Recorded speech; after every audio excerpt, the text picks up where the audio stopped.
Die dritte Präsidentschaftsdebatte hier in Las Vegas war Donald Trumps letzte Chance, die Dynamik in diesem Präsidentschaftsrennen noch einmal umzudrehen.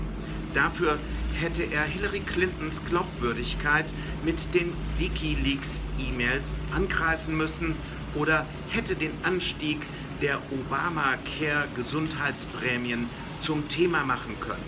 Stattdessen hat er etwas getan, das ihn endgültig für das Weiße Haus disqualifiziert hat. Er stellt das Ergebnis fairer und freier Wahlen in einer Demokratie in Frage, macht es abhängig von ihrem Ausgang.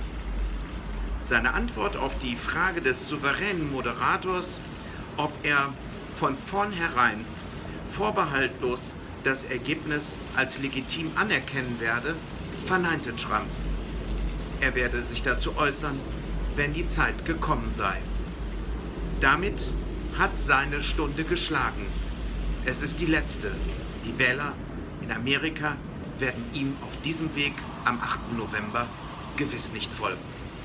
Thomas Spang, Las Vegas. In 1.7 kilometers,